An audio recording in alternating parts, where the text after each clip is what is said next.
थोडं मागे येऊन सांगताय मी इथे बसणार आहे.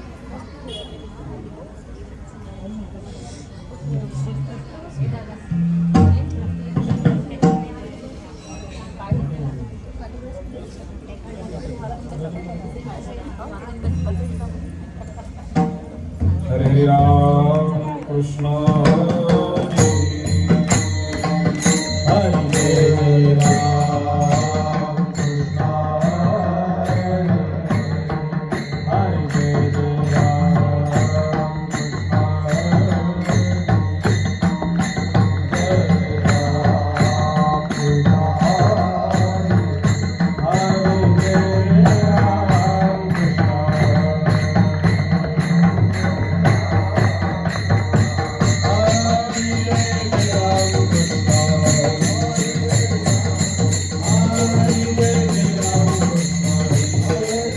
कृष्ण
समागम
संत समागम एखादी परी भावे त्याचे द्वारी श्वान याती तेथे राम नाम होईल श्रवण होईल पूजन उच्चिष्टाचे कामारी बटीक सेवेचा सेवक दीनपणे रंग तेथे भावे तेथे राम नाम होईल श्रवण घडेल भोजन उच्चिष्टाचे तुका म्हणे सर्व सुख त्या संगती तुका म्हणे सर्व सुख त्या संगती घडेल पंगती संतांच्या तेथे राम नाम होईल श्रवण घडेल भोजन उच्चिष्टाचे नमामि सद्गुरुं शांतं सच्चिदानंद विग्रहं पूर्ण ब्रह्मपरानंदं ईशमानंदी वल्लभं समचरण सरोजं सान्द्र नीलाम्बुदाभं जगन्हित पाणिं मण्डनं मण्डनानां तरुण तुलसीमालात् कंधरं कंजनेत्रं सदैवलहासं विठ्ठलं चिन्तयामि पांडुरंगा करू प्रथम पांडुरंगा करू प्रथम पांडुरंगा करू प्रथम पांडुरंगा करू प्रथम दुसरे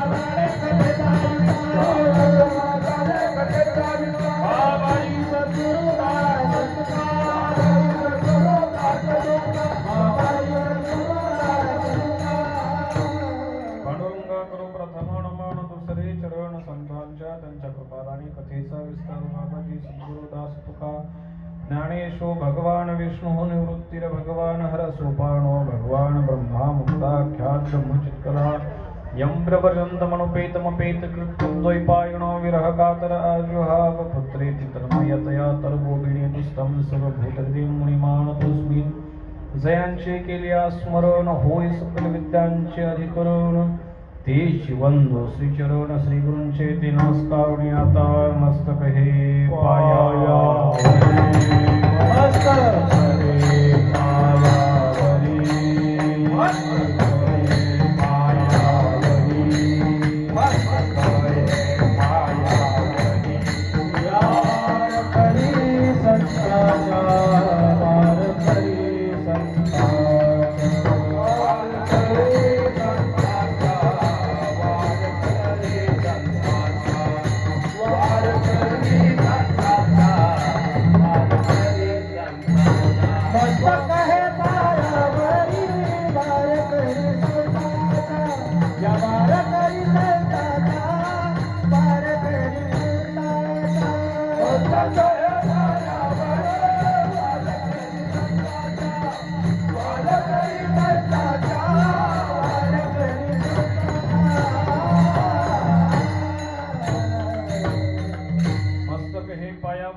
संतांच्या संत समागम एखादी परी भावे त्याचे द्वारी श्वानयाती तेथे राम नाम होईल श्रवण घडेल भोजन उच्चिष्टाचे प्रस्तुत प्राप्त झाली प्राप्त प्रसंगी कीर्तन रूपी स्वीकृता निवडलेला अभंग अखिल कोण भगवान पंढरीश पांडुरंग परमात्म्याचे लाडके भक्त देहू निवासी वैराग्याचे महावीर वैराग्याचे मूर्तिमंत पुतळे असणारे जगदवंदनीय कोपर आहे. त्यांचा गोड असा चार चरणाचा आणि संतांची संगती जीवनामध्ये घडल्याच्या नंतर मानवी जीवनामध्ये काय परिवर्तन होतं याचं चिंतन सांगणारा अभंग सेवेकरता निवडला आहे. विठ्ठल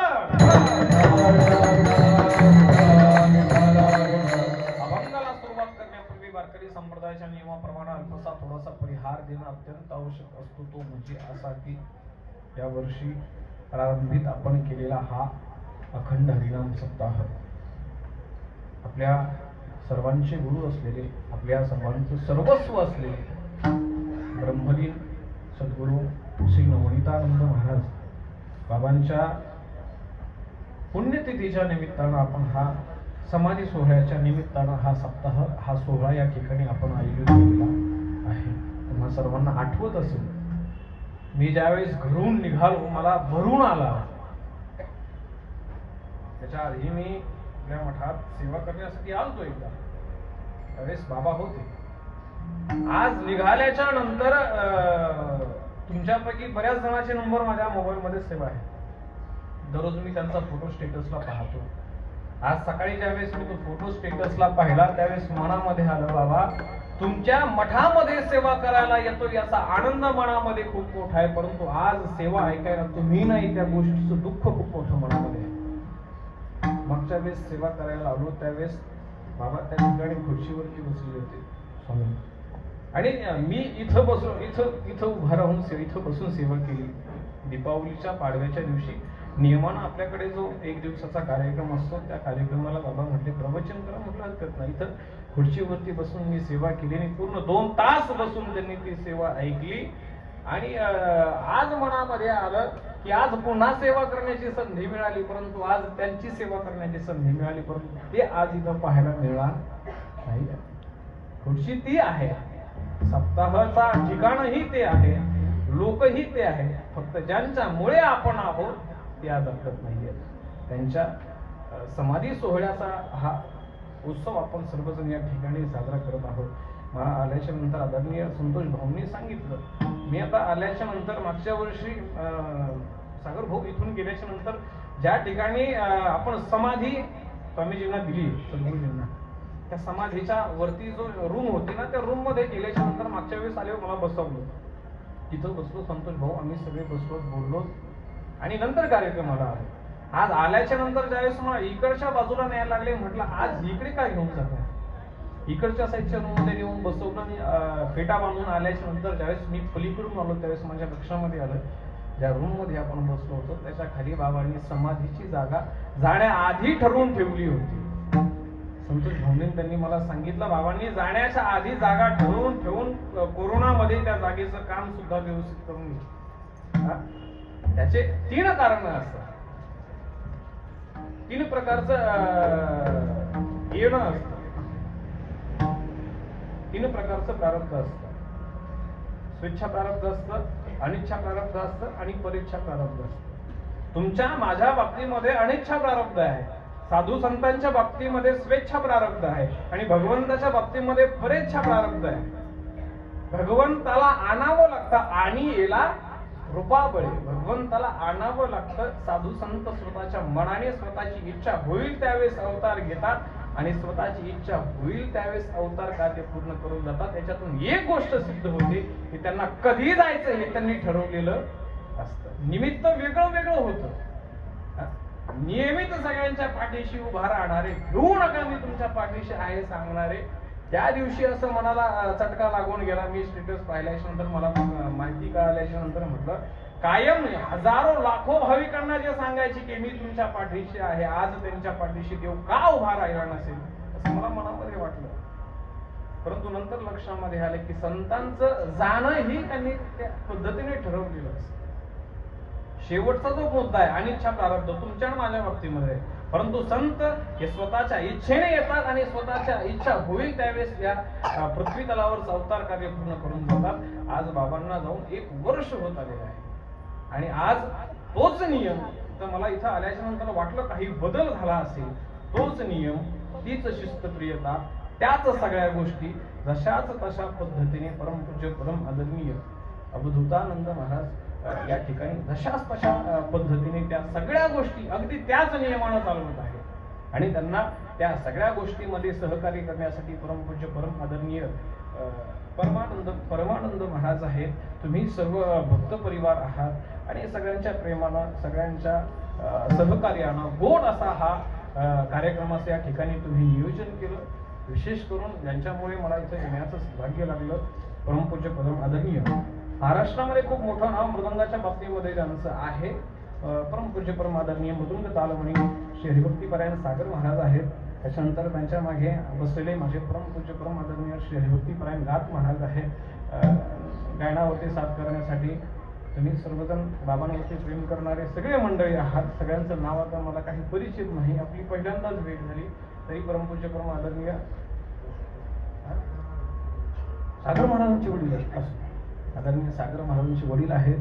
आदरणीय श्री हरिभक्तीपरायण शरद महाराज आहेत. गोड सुंदर चाल ज्यांनी आपल्याला ऐकू घातली अशा परमपूज्य परम आदरणीय कृष्णा महाराज आहेत. कृष्णा, कारण की कृष्ण आणि कृष्णा हे दोन वेगळे शब्द आहेत. दोन्ही शब्दाचा अर्थ वेगळा आहे. कृष्ण हा शब्द पुरुष वचनी आहे आणि कृष्ण हा शब्द हा स्त्री वचनी आहे. कृष्ण म्हणजे भगवान श्रीकृष्ण आणि कृष्णा म्हणजे भगवंतावरती प्रेम करणाऱ्या गोपिका. आदरणीय कृष्ण महाराज आहेत. आदरणीय साबळे महाराज आहेत. सर्व तुम्ही मंडळी असतील, बालवृद्ध लहान मुलंही या ठिकाणी उपस्थित आहेत. आदरणीय विणेकरी बाबा आहेत. सगळ्यांच्या चरणावरती नतमस्तक होतो आणि सेवेला सुरुवात. विठाल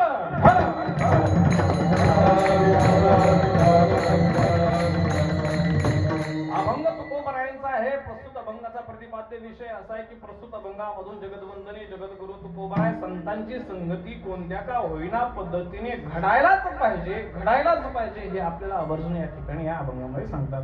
नियमाप्रमाणे जर का पाहायचं ठरलं तर वारकरी संप्रदायाचा अलिखित दंडक असा आहे की सप्ताहाच्या पहिल्या दिवशी नामपर अभंग असावा, दुसऱ्या दिवशी रूपपर अभंग असावा, तिसरा, पाचवा, 6वा दिवस हा संतपर असावा, 7व्या दिवशी मागणीपर अभंग असावा, काल्याच्या दिवशी गवळण असावी. नियमाने दुसरा दिवस म्हटल्याच्या नंतर रूपपर अभंग घ्यायचाही होता, परंतु सेवा इथं कोणत्या कार्यक्रमाच्या निमित्तानं आहे हा विचार केल्याच्या नंतर इथं आल्याच्या नंतर मी अभंग बदली केला. इथं आल्याच्या नंतर अभंग बदली करण्यासाठी थोडंफार आपल्याला काहीतरी यावं लागतं, काहीतरी आलं पाहिजे. 4 कीर्तन पाठ केल्याच्या नंतर ऐन टायमाला अभंग बदलता येत नाही. काही गावामध्ये नियम आहे की त्या ठिकाणी गेल्याच्या नंतर विठोबा रखमाई झाल्याच्या मधलं रामकृष्ण हरी भजन झाल्याच्या नंतर गावकरी खालून अभंग सांगतात आणि मग तो अभंग कीर्तन करायला घ्यावा लागतो. काही ठिकाणी नियम असा आहे. मला फोन आला, म्हणजे महाराज कीर्तन पाहिजे. मी तारीख दिल्याच्या नंतर ज्या दिवशी कीर्तन आहे त्या दिवशी निघायच्या आधी त्यांनी सांगितलं महाराज थोडस लवकर या. म्हटलं काय मिरवणूक वगैरे काढायची का? ते म्हणजे मिरवणूक नाही काढायची, तुमच्याकडे विना देऊन तुम्हाला इथे येऊन हरिपाठ घ्यायचा आहे. म्हटलं हरकत नाही. म्हटलं छान नियम आहे. म्हणले नुसतं छान नियम नाही, म्हटले ह्या नियमामुळे अर्धे कीर्तनकार यायचे बंद झाले. अर्ध्या बरेचसे असे कीर्तनकार आहेत की त्यांचा हरिपाठच पाठ नाहीये, परंतु कीर्तन व्यवस्थित चाललेले आहेत. मला निंदा नाही करायची, नियम सांगायचं खोट आहे. परंतु या ठिकाणी आल्याच्या नंतर अभंग बदली करण्याचं कारण हे होतं की या डोळ्याने मी त्यांना पाहिलं आणि तो जो क्षण होता, तो जो एक दिवस होता, ते जे 2-3 घंटे होते, जे 2-3 तास त्यांच्या सहवासामध्ये गेले, ते अनुभवायला मिळालं ते सांगता यावं म्हणून अभंग बदली केला. जीवनामध्ये देव भेटेल काय, मी प्रयत्न केल्याच्या नंतर तुम्हाला भगवंतही प्राप्त होईल, परंतु संत प्राप्त होणं एवढी सोपी गोष्ट नाही. अनंत जन्माच्या जेव्हा तुमची पुण्याची संचय एकत्र येईल, अनंत जन्माचं पुण्याचा साठा एकत्र येईल, तेव्हा कुठंतरी तुम्हाला जीवनामध्ये संतांचा साधूंचा समागम घडेल. देव आणि संत याच्यामध्ये खूप साम्य आहे असातला काही भाग नाही. काय देवाचं कार्य वेगळं आहे, संतांचं कार्य वेगळं आहे. देवाचं कार्य काय आहे? यदा यदा हि धर्मस्य ग्लानिर्भवति भारत अभ्युत्थानम धर्मस्य तदात्मानं सृजाम्यहं परित्राणाय साधूनां विनाशाय च दुष्कृतां धर्म संस्थापनार्थाय संभवामि. देश वाचला पाहिजे, देव वाचला पाहिजे, मातृभाषा वाचली पाहिजे, याच्यासाठी सबंध आयुष्य त्यांनी खर्च केलं. बरोबर आहे की नाही? या सगळ्या गोष्टी तुम्ही डोळ्याने पाहिल्या.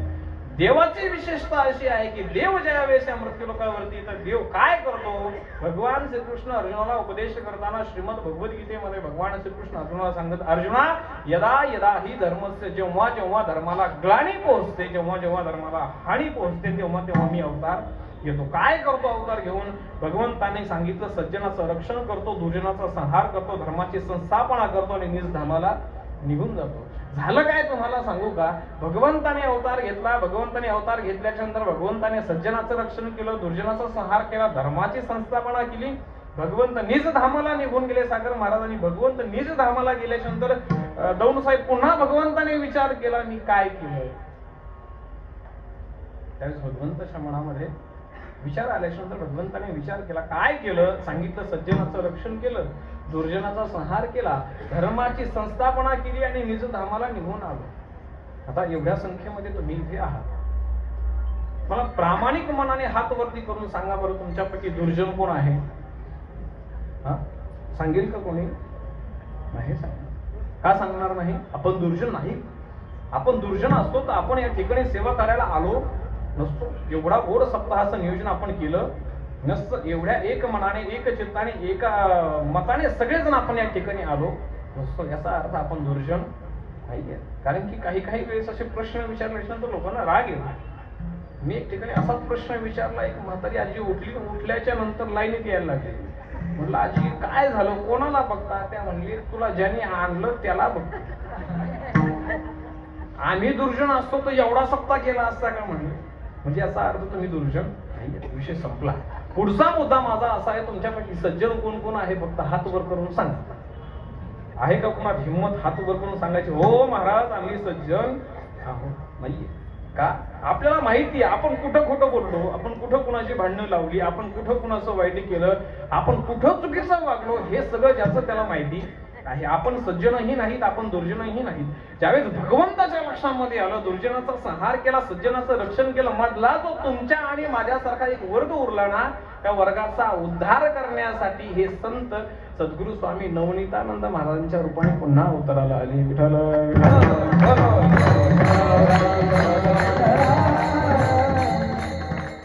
दिसायला आपल्यासारखे होते, संत नव्हते जगा माणसाच्या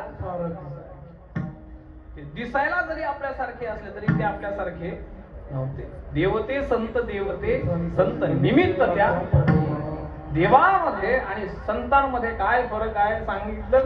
देव कुणाला म्हणावं सांगितलं, ऐका यशस्वी औदार्य ज्ञान वैराग्य ऐश्वर हे साही गुणवर्य वसती जेत तया म्हणती श्री भगवान. त्याला देव म्हणावं. संतांच्या ठिकाणी या सगळ्या गोष्टी आहेत ना. ऐका, यश, श्री, औदार्य, ज्ञान, वैराग्य, ऐश्वर. आज या ठिकाणी बसल्याच्या नंतर प्रत्येकाने 2 मिनिटं थोडस शांत मनाने विचार करायचा की आपले जे सद्गुरू होते स्वामी नवनीतानंद महाराज, बाबांकडे काय नव्हतं? यश होतं. म्हणून या मठासारखे अनेक मठ आज महाराष्ट्रामध्ये आहेत. बरोबर आहे. आधीचं नाव वेगळं होतं, परंतु ज्यावेळेस स्वामी सेवा केली, साक्षात स्वामींनी त्या ठिकाणी अवतरित होऊन त्या ठिकाणी नामकरण केलं. सांगितलं, आजपासून आधीचं नाव घ्यायचं नाही, आजपासून तुमचं नाव स्वामी नवनीतानंद हे राहणार.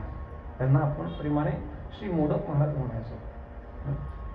अहो, आपण देह ठेवल्याच्या नंतर आपल्या अंतविधीला बेवडे सुद्धा येत नाहीत. त्यांनी देह ठेवला हे कळाल्याच्या नंतर त्र्यंबकेश्वरवरून शेकडो साधू महात्मे जे महामंडलेश्वर होते ते समाधी देण्यासाठी इथे आले. कशामुळे सांगितलं, त्यांना कळालं, आपल्याला कळालं नाही. ही संतांची विशेषता असते. संत ज्यावेळेस या मृत्यू लोकावरती अवताराला येतात ना, जोपर्यंत ते इथे आहेत तोपर्यंत ते आपल्याला कळत नाही. काय होतं सांगितलं, आपल्याला ते कळत नाही. ते गेल्याच्या नंतर ते काय आहे हे आपल्या लक्षामध्ये येतं. त्यांच्याकडे यश होतं म्हणून ह्या सगळ्या गोष्टी पाहायला. त्यांच्याकडे श्रीनाम लक्ष्मी होती म्हणून हे ऐश्वर आहे. या मठामध्ये आल्याच्या नंतर कधी कुणाच्या चेहऱ्यावरती चिंता राहत नाही.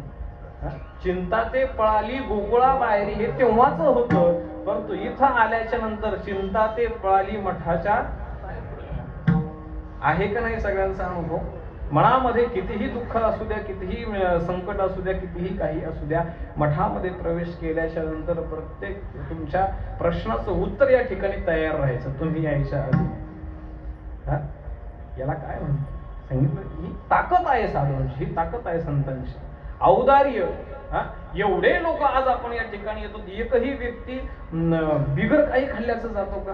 दीपावलीच्या पाडव्याला प्रत्येकाने दिवाळी घरी करायची, तशीच इथंही करायची. मग इथं आधी दीपावलीच्या पाडव्याच्या दिवशी फराळ घ्यायचा आणि मग सगळ्यांनी घरी फराळ करायचा. हा आपल्या मठाचा नियम आहे. हे त्यांचं औदार्य आहे. ज्ञान किती होतंय ते मी तुम्हाला सांगण्याची गरज, वैराग्य किती होतं सांगितलं. एवढं सगळं असताना एवढी साधना करून हे यातलं काहीच माझं नाही हे म्हणणं, याचं नाव वैराग्य. आणि ऐश्वर्य जर का पाहायचं असेल तर संतांचं ऐश्वर्य संत आहेत त्यावेळेस दिसत नाही, संतांचं ऐश्वर्य संत गेल्याच्या नंतर दिसलं. जी तुमच्या आणि माझ्या आपल्या सगळ्यांच्या रूपानं आहे.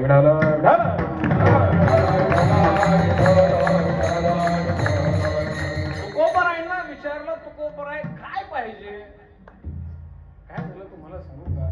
जगतवंताने तुकोबाराय पंढरीच्या दिशेने निघाले.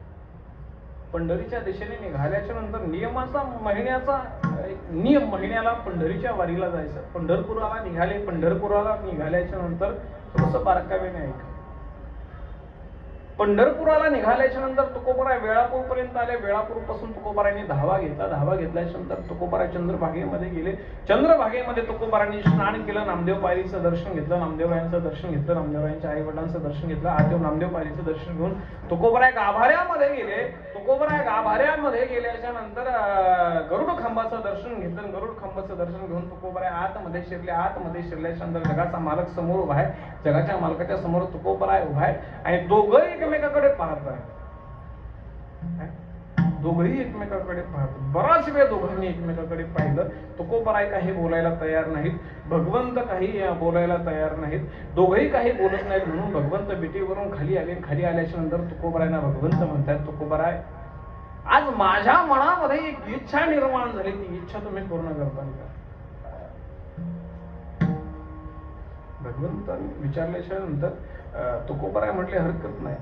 काय इच्छा आहे भगवंता? त्यावेळेस भगवंताने सांगितलं, तुकोबाराय गेल्या अनेक पिढ्या तुम्ही पंढरीची वारी करत आहात. माझी एकच इच्छा आहे, तुम्ही आज माझ्याकडे काहीतरी मागावं, ही माझी इच्छा आहे.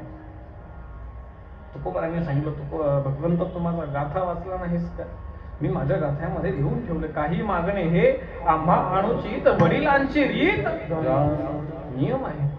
तरीही माझी इच्छा आहे म्हणून तुकोबाराय काहीतरी मागा. तुकोबारायांनी सांगितलं, भगवंता मागणं जो मागतो त्याचं जीवन कसं आहे? धीर त्याचे जिने लाजीर माने. धिक्कार आहे तुकोबारायांनी सांगितलं त्याच्या जीवनाचा. जो हात पसरून कोणाकडे मागत असेल त्यावेळेस भगवंताने सांगितलं, तुकोबाराय माझी इच्छा आहे म्हणून काहीतरी मागा. तुकोबारायांना ज्यावेळेस विचारलं की माझी इच्छा आहे म्हणून काहीतरी मागा म्हटल्याच्या नंतर तुकोबारायांनी सांगितलं, भगवंता जीवनामध्ये द्यायचंच ना एकच गोष्ट दे, अभंगाचं पहिलं चरण.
भगवंता देण्याची इच्छा आहे ना तुझ्या मनामध्ये? शिट्टी वाजू देऊ नका आणि थोडासा आवाज ठेवा, परंतु कसा त्याला थोडासा नॉर्मलचा बेस द्या. तुकोबराय काय म्हटले, भगवंता तुझी इच्छा आहे ना मागावी, मी तुझ्याकडे मागतोय, एकच दे. काय दे? सांगितलं संत समागम एखादी कोणत्या का होईना पद्धतीने जीवनामध्ये संतांचा समागम, संतांची संगती जीवनामध्ये घडावी, एवढंच ते. तुम्हाला ते मागावं लागलं का देवाकडे?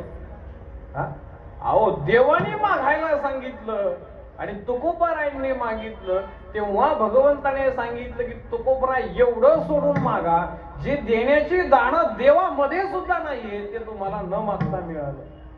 काय? संतांची संगती तुम्हाला न मागता मिळाली. तुम्हाला भगवंताकडे जावं लागलं नाही, तुम्हाला तुकोबरायही व्हावं लागलं नाही. तुकोबरायांनी सांगितलं, मागल्याच्या नंतर भगवंताने सांगितलं तुकोबराय एवढं सोडून दुसरं काहीतरी मागा, कारण की मी माझ्या मनामध्ये एकाच गोष्टीची अपेक्षा करतो की मला जीवनामध्ये संतांचा समागम घडावा, संतांची संगती जीवनामध्ये घडावी, संतांची संगती जीवनामध्ये घडावी. म्हणून देवा भगवंताने काय काय नाही केलं.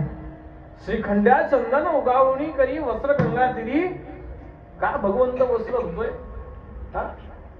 नाथबाबांच्या घरचे वस्त्र भगवंत धुतोय का? भगवंताला कपडे धुण्यामध्ये खूप आनंद वाटत होता का? तो सामान्य होता का? कर्तुम अन्यथा कर्तुम असणारा तो जगाचा मालक आहे. परंतु त्या संतांची संगती जीवनामध्ये घडायला मिळावी, त्या संतांची संगती अनुभवायला मिळावी, म्हणून त्या देवानं काय केलं? सांगितलं शांतीब्रह्म एकनाथ महाराजांच्या घरी कावडीने पाणी ज्या घरी चक्र पाणी वाहे. असे अनेक दृष्टांत आपल्यालाही या ठिकाणी आलेले आहेत.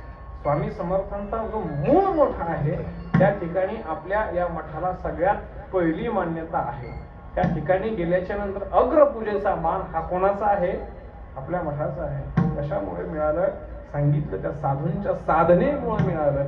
सबंध आयुष्य काय केलं? सांगितलं सबंध आयुष्य या समाजासाठी खर्च केलं. मला काहीतरी पाहिजे हा विचार जर का त्यांनी मनामध्ये घेतला असता तर या आश्रमामध्ये कुटिया बनवून राहण्याच्या ऐवजी त्यांचे भक्त एवढे मोठे मोठे आहेत की कोट्यवधी रुपयाचे बंगले त्यांना बांधून दिले असते आणि आनंदाने ते त्या कोट्यवधी रुपयाच्या बंगल्यामध्ये राहू शकले असते. ते त्यांनी केलं का? सांगितलं ते त्यांनी केलं नाही. या मठामध्ये राहिले का?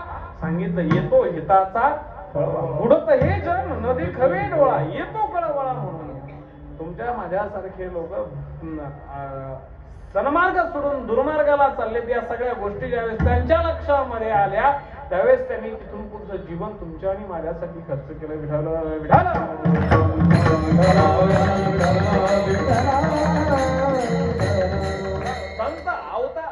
ज्यावेळेस तुकोबरांना मागितल्यानंतर भगवंताने सांगितलं तुकोबरा हे देण्यासारखं माझ्याकडे नाहीये, कारण की याच गोष्टीची मी मनामध्ये अपेक्षा करतोय. मी प्रत्येक भक्ताच्या घरी जाऊन नाही ते काम करतोय. कशासाठी? सांगितलं त्यांची संगती अनुभवण्यासाठी. आज या मठामध्ये एवढं चैतन्य असण्याचं कारण मला तरी असं वाटतं की निश्चित भगवंतही या ठिकाणी येऊन काहीतरी सेवा करून गेलेला. चैतन्य या ठिकाणी जे निर्माण झालंय ते त्या गोष्टीची पोहोचपावती आहे. काय करायचं? भगवंताने सांगितलं तुकोबारा हे मला देता येणार नाही, पण तुम्ही का मागता? तुकोबाराने सांगितलं संतांची संगती जीवनामध्ये घडावी. ही कशी घडावी? तुकोबाराने सांगितलं संत समागम एखादी एकदा का होईना. संत सारखे सारखे भेटत नसतात. संत सारखे भेटायला ते काय बाजारचा भाजीपाला नाही. बाजारात गेले बटाटे आहेत का? हो आहेत. दुसऱ्या दिवशी गेले बटाटे आहेत का? हो आहेत. तिसऱ्या दिवशी गेले बटाटे आहेत का? हो आहेत. ते काही बाजारचा भाजीपाला वगैरे काही नाही. संत कोणालाही भेटत नसतात ही आणखी महत्वाची गोष्ट आहे. मी स्वतःला धन्य समजतो. आमच्या वहिनी साहेब आहेत, आमच्या आत्या आहेत, त्यांच्यामुळे मला पहिल्यांदा या ठिकाणी या मठामध्ये येण्याची संधी मिळाली आणि या मठामध्ये आदरणीय स्वामीजी होते तेव्हा येण्याची संधी मिळाली. हे माझं भाग्य आहे. काय असतं तुम्हाला सांगू का? आपण सप्ताह करतो, आपण कीर्तन ठेवतो. सप्ताह करायचा, कीर्तन करायचं किंवा कीर्तन ठेवायचं म्हटल्याच्या नंतर सगळ्यात महत्वाचा मुद्दा काय असतो? आता ज्ञानोबरांची संजीवन समाधी आहे, त्या पद्धतीने स्वामीजींची समाधी आहे. परंतु बोलवताना आपण कुणाला बोलवायचंय हाही महत्वाचा मुद्दा आहे. ज्यांना त्यांच्याविषयी काहीच माहिती नाही ते आल्याच्या नंतर काय सांगतील? सांगितलं आपण जे सांगितलं ते सांगतील. परंतु बोलवताना अशांना बोलवा ज्यांना त्यांची संगती घडली, त्यांना तुम्हाला सांगायची गरज लागणार नाही. मी इथं आल्याच्यानंतर आदरणीय संतोष भाऊ होते, आदरणीय भूतानंद सरस्वतीजी महाराज होते, आदरणीय बाकी सगळे मंडळी होते, आदरणीय सागर महाराज होते. सागर महाराज आल्याच्या नंतर ते म्हणले महाराजांना मठाविषयी आपली थोडीशी माहिती सांगा. संतोष भाऊंनी सांगितलं त्यांना काहीच सांगण्याची गरज नाही, आपल्या सांगण्याच्या पलीकडे त्यांना सगळं माहिती आहे.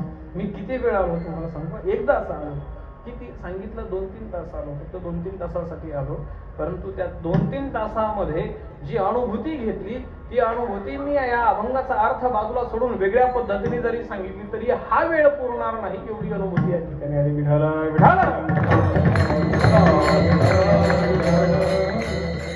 तुकोबारायांनी सांगितलं भगवंता संतांचा समागम घडावा, तो एकदा घडावा, तो कोणत्या का होईना परीनं घडावा, कोणत्या का होईना पद्धतीने घडावा, परंतु भगवंता मी माणूस म्हणून जरी नसलो तर मला कुत्र्याच्या योनीमध्ये घाल, परंतु कोणाच्या दारचा घाल, सांगितलं संतांच्या दारचा. कुत्रा होऊ दे पण कोणाच्या दारचा होऊ दे, सांगितलं संतांच्या दारचा होऊ दे. तर मी आल्याच्यानंतर पाहिलं बरेच 1-2 कुत्रे या ठिकाणी बसलेले होते. सामान्य नसतील हे तर मलाही कळतं, तुम्हालाही कळतं, कारण की कुत्रे महाराष्ट्रामध्ये कमी आहेत अशातला भाग नाही ना. परंतु इथं 1-2 येतात, त्याच्यातून अंदाज लावला पाहिजे की यांनी पूर्वजन्मीचं काहीतरी पुण्य आहे म्हणून हे या मठामध्ये येत आहे. फक्त पूर्वजन्मामध्ये काहीतरी पाप केलं म्हणून कुत्र्याचा जन्म मिळाला. पुण्य आहे म्हणून इथं आले, परंतु पाप आहे म्हणून कुत्र्याचा जन्म मिळाला. तुकोबारायांनी सांगितलं संत समागम एखादी परी व्हावे त्याचे द्वारे श्वान. कुत्र्याचा का होईना जन्म मिळावा, परंतु कोणाच्या दारामध्ये, अभंगाचं 2रं चरण. ते राम नाम होईन श्रवण, राम नाम होईन श्रवण,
भगवंता कुत्रा बनव पण कुणाच्या दारचा बनव, सांगितलं तेथे राम नाम होईल श्रवण. ज्या ठिकाणी राम नावाचं श्रवण कुत्रा म्हणून सहज पडल्याच्या नंतरही कानावरती पडेल ना, त्यांच्या दारचा कुत्रा करेल. त्यांच्या दारात पडल्याच्या नंतर कानावरती शिव्या ऐकायला येतील अशा दारचा कुत्रा करू. घडेल भोजन उच्चिष्टाचे या शब्दाचे 2 अर्थ होतात. उच्चिष्ट म्हणजे काय सांगितलं, एक संतांनी खाल्लेलं मग आपल्याला खायला मिळणं ते एक उच्चिष्ट झालं, आणि दुसरं उच्चिष्ट म्हणजे संतांच्या मुखातून निघालेले वाक्य ते कानावरती पडणं, हा दुसरा अर्थ झाला. काय झालं तुम्हाला सांगू का, मी ज्यावेळेस श्रीधाम वृंदावनाला अध्ययनासाठी होतो श्रीमद भागवताच्या सागर महाराज, आजही श्रीधाम वृंदावनाचे लोक हे मानतात की आजही भगवान श्रीकृष्ण इथे आहे. बरोबर आहे, आजही त्या ठिकाणी ती अनुभूती येते. आजही त्या ठिकाणी निधिवनामध्ये गेल्याच्या नंतर तुम्ही पहा, जर का नदी गेलात तर निधिवनामध्ये त्या ठिकाणी भगवान श्रीकृष्णाचं आणि श्री राधेचं एक मंदिर आहे. त्या मंदिरामध्ये दररोज श्री राधेचा शृंगार केला जातो. त्या ठिकाणी नैवेद्य जो जेवणाचं ताट असतं ते जेवणाचं ताट मांडलं जातं, पानाचा विडा मांडला जातो आणि 7 दरवाजामध्ये 7 कुलपामध्ये ते मंदिर बंद केलं जातं आणि ते मंदिर एकदा बंद केल्याच्या नंतर बाहेरचा गेट लावल्याच्या नंतर कोणीही रात्री त्या ठिकाणी प्रवेश करत नाही. का सांगितलं? आजही भगवान श्रीकृष्ण त्या ठिकाणी येतात म्हणून त्या ठिकाणी कोणी जात नाही. परंतु दुसऱ्या दिवशी त्या ठिकाणी तो दरवाजा खोलल्याच्या नंतर ते कुलप खोलल्याच्या नंतर आजही एक गोष्ट पाहायला मिळते, त्यातला नैवेद्य खाल्लेला असतो, शृंगार विस्कटलेला असतो, पानाचा विडा चावून टाकलेला असतो. त्याच्यातून एक गोष्ट सिद्ध होती की आजही भगवंत त्या ठिकाणी आहे. ते लोक काय मानतात? ते लोक हे मानतात की जो वृंदावन सोडून गेला तो कोणाचा मुलगा होता? सांगितलं तो वसुदेवाचा मुलगा होता. आणि जो आजही वृंदावनामध्ये आहे तो आमच्या नंद बाबाचा नंदलाला आहे. नंदलाला वृंदावन सोडून गेलेला नाही. आपण एवढे जण आहोत. स्वामीजी जरी शरीराने गेले असते तरी आपलं अंतकरण सांगतं का ते गेलेत म्हणून? का सांगितलं? या मृत्यूलोकामध्ये जन्म घेतल्याच्या नंतर जे पंचमहाभूताचा देह होता तो देह ते सोडून गेले. तो देह ज्याचा होता ना, ज्या पंचमहाभूताचा, ते पंचमहाभूतामध्ये विलीन झाला, परंतु आत्मस्वरूपाने आजही ते तुमच्या आणि माझ्यामध्ये आहेत. विठ्ठल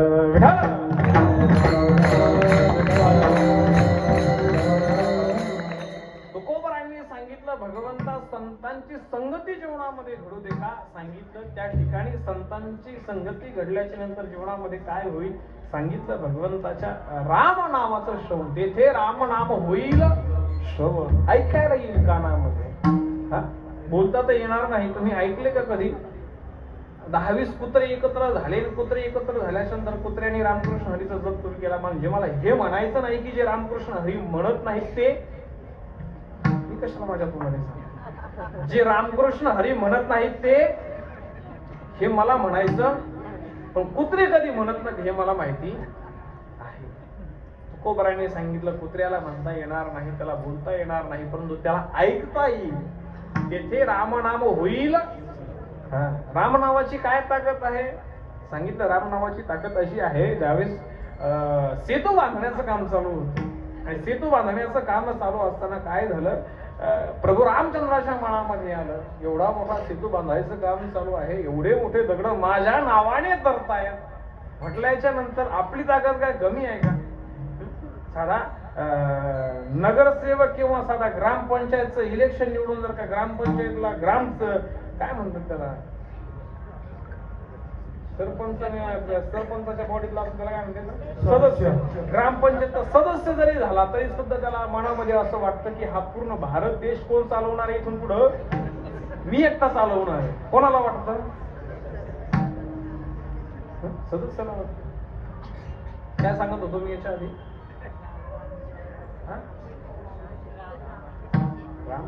माझ्या लक्षामध्ये राहत नाही, त्याच्यामुळे मी विचारत असतो. आणि दुसरं कारण आहे, तुमचं लक्ष आहे का नाही हे पाहण्यासाठी मी विचारत असतो. नाहीतर मी आपलं सांगायचं, तुम्ही आपलं बसल्या बसल्या मस्त डुलक्या घ्यायच्या असं जमत. सहसा माझ्या कीर्तनामध्ये झोप कोणाला येत, कारण की झोपण्यासारखं आपल्याकडे काही नसतं. ऐका, जगाच्या मार्गाला वाटलं माझ्या नावानं दगड तरतात एवढा मोठा सेतू तयार होतो, याचा अर्थ माझ्यामध्ये काहीतरी आहे. जगाचा मालक समुद्राच्या किनारी गेला, समुद्राच्या किनारी गेल्याच्या नंतर तिसरा पहारचा टाइम होता, सगळे वानर थकून आपलं काहीतरी खाऊन झोपले होते. जगाचा मालक त्या ठिकाणी घेतला, भला मोठा दगड उचलला आणि पाण्यामध्ये टाकला. जसा भगवंताने दगड पाण्यामध्ये टाकला तसा तो दगड पाण्यामध्ये, देवाला वाटलं आकारमान जास्त झाला असं, देवानं थोडासा लहान दगड घेतला, तो उचलला, तो पाण्यामध्ये टाकला, तोही दगड पाण्यात. देवाला वाटलं आणखीन ते आकारमान थोडस मोठं झाल्यामुळे दिसतं, देवाने आणखी लहान दगड घेतला, तोही पाण्यामध्ये बुडाला. देवाला वाटलं हाही आकार मोठा झालाय म्हणून देवाने काय केलं, नारळाच्या आकाराचा दगड घेतला, पाण्यामध्ये टाकला, तोही दगड पाण्यामध्ये. शेवटी देवाला वाटलं हाही दगड मोठा झाला की काय काय म्हणून कृष्ण महाराज देवाने सफरचंदाचा आकाराचा दगड घेतला, पाण्यामध्ये टाकला, तोही दगड पाण्यामध्ये बुडाला. त्याच्यानंतर आदरणीय महाराज देवाने सुपारीच्या आकाराचा दगड घेतला, सागर महाराज पाण्यामध्ये टाकला, तोही दगड पाण्यामध्ये बुडाला. आता तुम्ही मला सांगा, तुम्ही रस्त्याने चालताय, चालता चालता अचानक एखाद्या केळीच्या सलपटावरती किंवा ओल्या जागेवरती किंवा शेवाळावरती तुमचा पाय पडला आणि पाय सरकल्याच्या नंतर तुम्ही पडला. तुम्ही पडावं असं मला वाटत पण तुम्ही जर का पडला काय करतात? कुठं लागलंय, किती लागलंय हे पाहता का कोणी पाहिलंय की नाही हे पाहता? काय पाहता? कोणी पाहिलंय की नाही म्हणजे आमचं तुमचं सारखं. मला वाटलं काही बदल असेल. ज्या अर्थी तुमचं माझं सारखं आहे त्या अर्थी आपलं आणि देवाचं सुद्धा सारखं असायला पाहिजे. देवाने दगड बुडाले हे नाही पाहिलं, देवाने कोणी पाहिलंय का नाही हे पाहिलं. देवाने सहज मागं पाहिलं. हनुमंतराय मागे उभं होते. देवाने विचारलं हनुमंता कधी? हनुमंतराय म्हणले देवा पहिल्या दगडाला. पहिल्या दगडाला म्हटल्यानंतर देवाने विचारलं हनुमंता एक गोष्ट का आली नाही? अरे माझ्या नावाने दगड तरतात, माझ्या हाताने काय तरत नाही? तुझ्या नामाचा महिमा, तुझ्या नामाचा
तरले तरती हा भरवसा.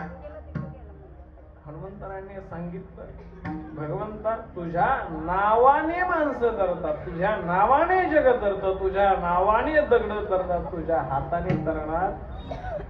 तुझ्या नावाचा महिमा तूच नकळे मेघश्याम. देवा तुझ्या नावात काय ताकद आहे हे तुला कळणार नाही. सोप्या भाषेत आणखी सांगू का? एखादा मुलगा आहे, अगरबत्ती छाप आहे, तुझा आपला लुकडा सुकडा कसूनची तब्येत आहे, सहज एखाद्याने सहज कानाखाली मारली तरी सुद्धा खाली पडणं अशी ज्याची तब्येत आहे, तो जर का IAS अधिकारी झाला, IAS अधिकारी जर का झाला, काय काम करील? त्याची तब्येत काम करील की त्याचं नाव काम करील? त्याचं नाव काम करील. किती मोठा नेता असला तरी त्याला त्याच्या समोर उभाच राहावं लागेल. का?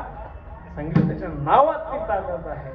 तुकोबरायांनी सांगितलं भगवंता, हनुमंतरायांनी सांगितलं भगवंता तुझ्या नावात ताकद आहे. तुझ्यात ही ताकद याच्या आधीही तुझ्या नावानं तरत आले, आताही तुझ्या नावानं तरत आहेत आणि याच्यानंतर अनंत युगापर्यंत तुझ्या नावाने तर ही ताकद कशाची आहे?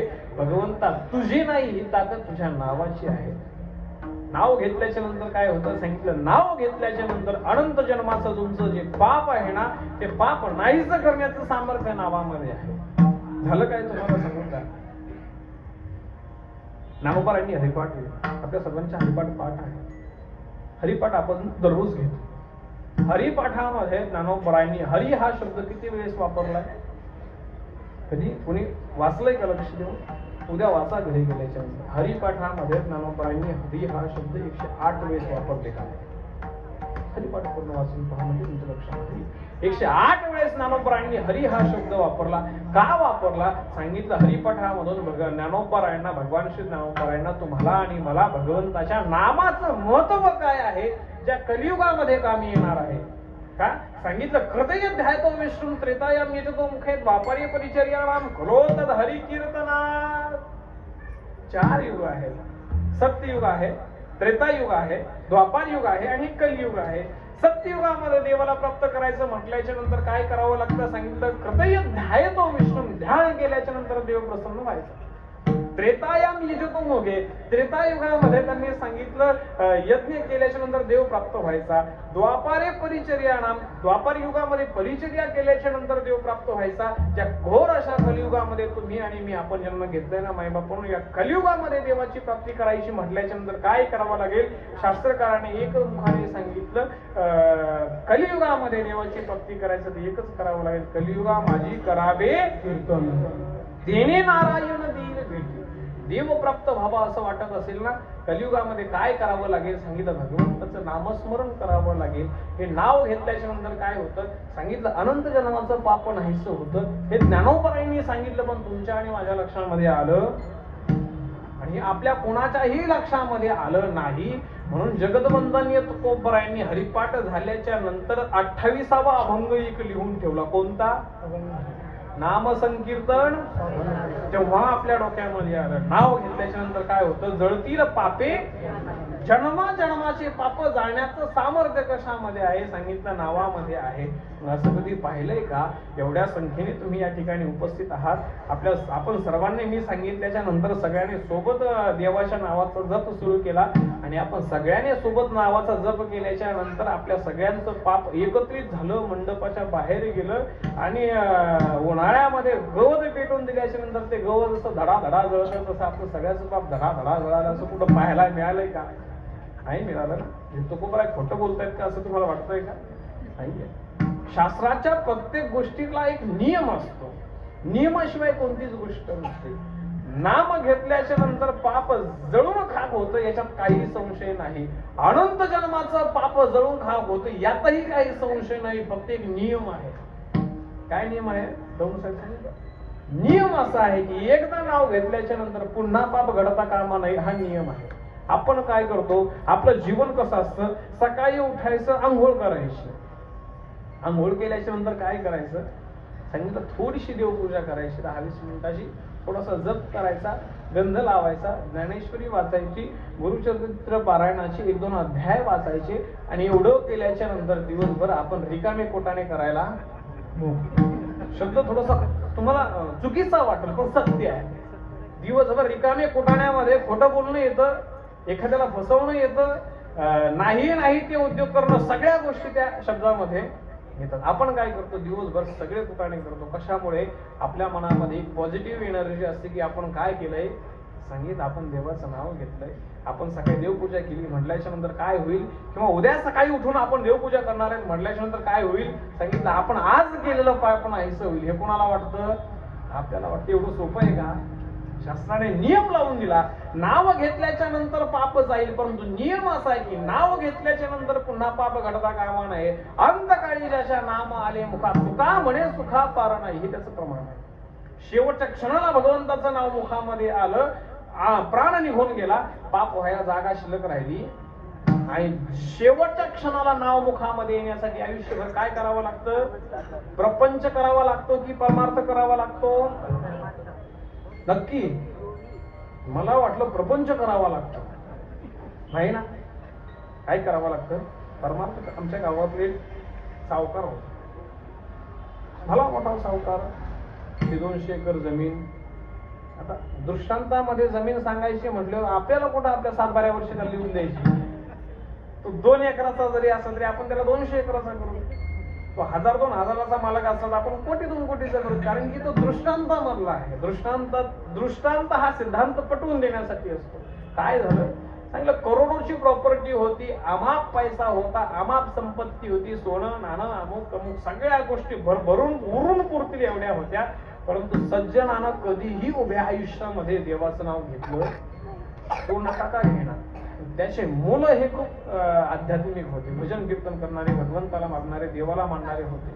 ते देवदेव करायला लागल्याच्या नंतर याच्या कपाळावर ते आढ्या पडायचे. त्याला वाटायचे काय व्यर्थ वेळ घालतात, काय हा वेळ इकडं प्रपंचामध्ये घातला तर प्रपंच आणखी मोठा होईल हे त्याला वाटायचं. आयुष्यभर नुसतं पापच केलं, लोकांना लोबाडल्याच्या नंतर शेवट चांगला होत असतो का? तो म्हणून का शेवट तो भला अवघा माझा भाऊ गोड झाला. त्याच्यासाठी आयुष्यभर परमार्थ करावा लागतो. काय झालं सांगितलं, शेवटच्या काही वर्षामध्ये पॅरालिसिस झाला. पॅरालिसिस झाल्याच्या नंतर काय होतं तो मला माहिती, हातपाय वाकडे झाले, तोंड वाकडं झालं, सगळ्या गोष्टी झाल्या. म्हाताऱ्याला बोलता येणार, काही करता येणार, आपलं एक एक दिवस कसा तरी काढायचा चालू आहे. एक दिवशी म्हातारं सकाळी उठलं, मुलं रोज सांगायचे, बाबा शेवटचे क्षण आहे, शेवटचे काहीतरी दिवस आहे, थोडा तरी परमार्थ करा, थोडं तरी देवाचं नाव घ्या, किंवा आम्ही म्हणतो ते तरी ऐका. पोरं रामकृष्ण हरी म्हणायला लागल्याच्या नंतर म्हातारा वाकडा हात वाकडा पाय घेऊन दुसऱ्या रूम मध्ये जाऊन बसायचं ना ऐकत. हे सगळं चालल्याच्या नंतर एक दिवस सकाळी म्हातारा उठलं, सकाळी म्हातारा उठल्याच्या नंतर आज म्हातारा काहीतरी बोलायला लागलं. पोरं गेले, सून गेल्याच्या नंतर म्हटली, बाबा काय झालं? म्हातारा म्हणायला लागलं, वाके म्हटल्याच्या नंतर सुनाला वाटलं बाबांना म्हणायचे वासुदेव हरी केशव हरी, वासुदेव हरी केशव हरी. सुनाला आनंद वाटला, परमार्थ होती. परत नवऱ्याकडे गेली, ती म्हणली, अहो आज कुणीकडून सूर्य उगवलाय काही सांगता येत नाही, परंतु बाबा वाक्य म्हणतात याचा अर्थ आज बाबांना देवाचं नाव घ्यायचंय, आज बाबा वासुदेव हरी केशव हरी म्हणायला तयार नाहीत. मुलगा धावत गेला, विचारला, बाबा काय? बाबाने सांगितलं, बाळा वाके. तो म्हणला, बाबा काळजीच करू नका. डॉक्टरला फोन केला, डॉक्टरला घरी बोलवून घेतलं, डॉक्टरला सांगितलं, डॉक्टर साहेब वडिलांनी करोडोची प्रॉपर्टी कमवली, असं एखादं इंजेक्शन असेल ना कृष्ण महाराज जे दिल्याच्या नंतर म्हातारा अर्धा मिनिटं का होईना बोलत, 1 मिनिटं का होईना बोलत. आता शेवटी ते डॉक्टर असतात, सगळं त्यांच्या हातात असतं. पेशंट तिथं गेल्याच्या नंतर सकाळी ठणठणीत असणाऱ्या पेशंटला दुपारी थंडी वाजते, संध्याकाळी ताप येते. कशामुळे होतं? डॉक्टरचे इंजेक्शन असतं. त्यांना माहिती ना पेशंटला कोणतं इंजेक्शन सोडल्याच्या नंतर थंडी वाढेल, कोणतं इंजेक्शन सोडल्याच्या नंतर ताप वाढेल, कोणतं इंजेक्शन सोडल्याच्या नंतर पुन्हा ताप कमी होईल, सगळं त्यांना माहिती असतं. आपण म्हणतो सकाळी थोडंसं बरं वाटत होतं, परंतु आता परत थोडी थंडी वाजून यायला लागली. आपल्याला वाटतं शरीराचं दुखणं आहे, शरीराचं दुखणं नसतं, इंजेक्शनचं दुखणं असतं. आपल्याला त्या गोष्टी कळत. विचारलं डॉक्टर साहेब एखादं इंजेक्शन आहे का जे दिल्याच्या नंतर म्हातारा बोलून म्हटले आहे. कितीला आहे? त्यांनी सांगितलं 7 लाख रुपयाला आहे. पोरांनी विचार केला, म्हाताऱ्यांनी करोडो रुपये कमवले तर 7 लाख याच्यासाठी जायनात का? एकदा देवाचं नाव घेतलं तर जीवनाचं कल्याण होईल याच्या पुन्हा नका का बोला ना. 7 लाखाचं इंजेक्शन देऊन टाका म्हटले. 7 लाखाचं इंजेक्शन आणलं म्हाताऱ्याला. कृष्ण महाराज 7 लाखाचं इंजेक्शन दिलं. 7 लाखाचं इंजेक्शन दिल्याच्या नंतर पोरांनी विचारलं, बाबा मी सकाळपासून वाके नंतर तुम्हाला म्हणायचंय का वासुदेव हरी केशव हरी, वासुदेव हरी केशव हरी? म्हाताऱ्याने सांगितलं, अरे मूर्खांनो मला ते म्हणायचं नाही, मला सांगायचंय वासरू केरसुनी खात. काय खाताय वासरू? तुमच्याकडे काय किंमत आहे केरसुनीची? 7-8 लाखाला जर किंमत असते तर मी गावाकडून ट्रक भरली काय तुमच्याकडे घेऊन येतो. आहे का किंमत 7-8 लाख रुपये? 7 लाखाचं इंजेक्शन म्हाताऱ्याने दिल्याच्या नंतर एक केरसुनीची किंमत काय सांगितलं. दीपावलीच्या दिवशी लक्ष्मी म्हणून घरात आणायची, बरोबर आहे, तिची पूजा करायची, तिच्याने घर झाडायचं आणि घर झाडून झाल्याच्या नंतर शेवटी एवढं जे बुरखुंड शिल्लक राहतो त्याला आपण काय म्हणतो? केरसुनी म्हणतो ना. त्या केरसुनीची काय किंमत आहे सांगितलं. ते केरसुनी सुद्धा वासराने खाऊ नये एवढा प्रपंच जीवनामध्ये केला. एवढा प्रपंच जीवनामध्ये केल्याच्या नंतर शेवटच्या क्षणाला देवाचं नाव मुखामध्ये यायला एवढं सोपं आहे का? नाही. जीवनभर परमार्थ करावा लागेल, जीवनभर देवाचं नामस्मरण करावं लागेल. ते केल्याच्या नंतरच तुमचं काय होईल सांगितलं मुखामध्ये नाव येईल. कारण की तुम्हाला सांगू का सज्जनांनो, या पृथ्वी तलावरती तुम्ही आपण सर्वजण जन्माला आहोत. या पृथ्वी तलावरून एकच गोष्ट अशी आहे की जी आपल्या सोबत नेत आहे. ती कोणती? आपलं कर्म. तुम्ही पैसा कमवा, तुम्ही कोट्यानी रुपये कमवा आणि तुम्ही कोट्यानी रुपये कमवल्याच्या नंतर शरीरातून आत्मा निघून जातो. शरीरातून आत्मा निघाल्याच्या नंतर तो आत्मा 13 दिवसापर्यंत इथंच असतो. ज्या ठिकाणी त्याचा जीव गेलेला आहे त्याच्या घराजवळ त्याच्या परिवाराजवळ 13 दिवस तो आत्मा राहतो. तो आत्मा विचार करत असं कोट्यानी रुपये कमवले, परंतु जीव गेल्याच्या नंतर आंघोळ झाल्याच्या नंतर ज्यावेळेस आपण त्याला त्या थिरडीवरती टाकतो त्याच्यावरती टाकले मुलं म्हणत नाहीत म्हाताऱ्याने कोट्यानी रुपये कमवले त्याच्या कपाळाला 2000ची नोट लावा. जरी बंद झाली तरी सुद्धा आपण म्हणत नाही 2000ची नोट लावा. आपण काय करतो सांगितलं 1 रुपयाचा ठोकळाच आपण त्याच्या कपाळाला लावतो. 2 रुपयाचा असलं तरी 4 जणांकडे चापतो. रुपयाचा आहे का रे? बरोबर रुपयाचा आहे का? 2 रुपयाचा चालत नाही का? सोबत घेऊन जाणार आहे का तो? नाही. बारकावीने विचार कर. करोड रुपयाची संपत्ती कमवली तर आपल्या कपाळाला घरचे लावताना 1 रुपयाचा ठोकळा बघून लावतात. त्याच्यामुळे विचार करा जीवनामध्ये कमवायचंय काय, काय केलं. शास्त्रकार सांगतात धनानी भूमो पश्वश्य गोष्टे भार्या गृहद्वारे जन स्मशाने देहश्रुतायाम परलोक मार्गे कर्माणी गो गच्छति जीव एका. काय झालं सांगितलं, या देहाने या शरीराने करोडो रुपयाची संपत्ती कमवली, परंतु ज्यावेळेस या शरीरातून हा आत्मा निघून गेला, हा आत्मा निघून गेल्याच्या नंतर करोडो रुपयाची कमवलेली संपत्ती कुठे होती. सांगितलं पूर्वी ज्यावेळेस बँका नव्हत्या त्यावेळेस लोक जमिनीमध्ये पैसे करून ठेवायचे सोनं नाणं आणि काहीतरी खून करून ठेवायचे.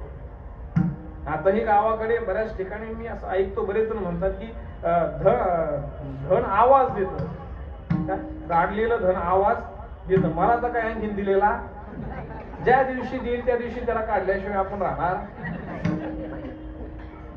एवढं सोपंही नसतं जमू ते. काय होतं सांगितलं, ज्यावेळेस या शरीराने करोडो रुपयाची संपत्ती कमवली, ज्यावेळेस या शरीरातला आत्मा निघून जातो, कमवलेली संपत्ती कमवलेलं धन हे त्या जमिनीमध्ये असतं किंवा बँकेमध्ये असतं. सांगितलं धनानी भूमो पश्वश्य गोष्टे, पशु पक्षी पाळण्याचा छंद आहे. आता काही लोकांना बैलगाडा शर्यतीचा छंद आहे. 5-5, 10-10 लाखाचा एक बैल घेतो आपण. आमच्या गावात एक जणाने 20 लाखाची बैल जोड आणली. आता त्यांनी आणली ना आपण कुठं आणली. 20 लाखाची आणून तर 50 लाखाची, 20 लाखाची बैलजोड आणली, दारामध्ये बांधली. दुसऱ्या दिवशी सकाळी जीव गेला.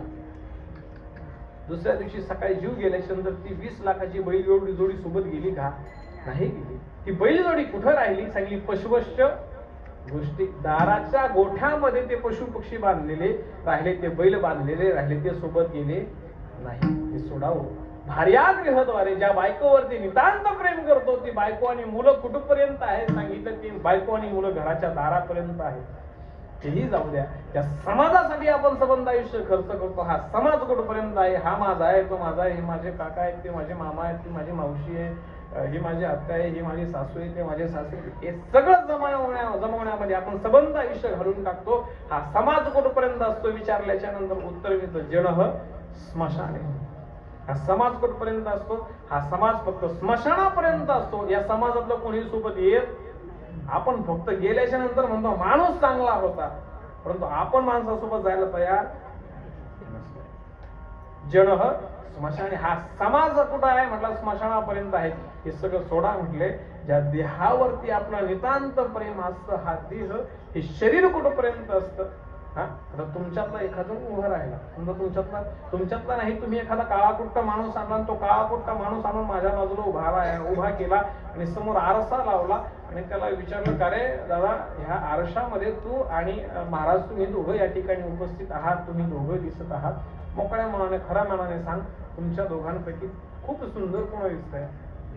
तो म्हण का महाराजला चांगला दिसतोय, महाराजला देखा दिसतोय.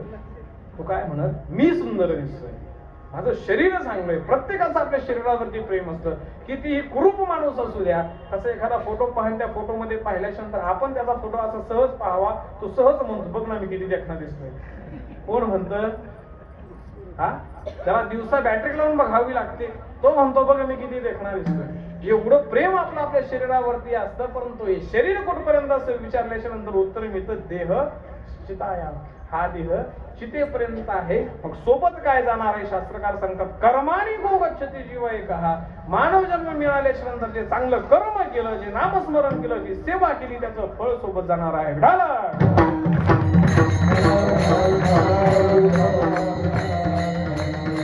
याच्या व्यतिरिक्त आजपर्यंत या पृथ्वी तलावरून कोणीही काही नेलं नाही, नेत नाही, नेणार नाही.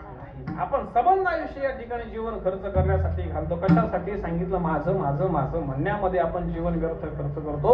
शांतीप्रभू एकनाथ महाराजांना विचारलं, नाथबाबा खरंच आम्ही जीवन व्यर्थ घालतो, या सगळ्या समाजासाठी आम्ही जीवन व्यर्थ खर्च करतो, हे सगळे खरे आहेत का?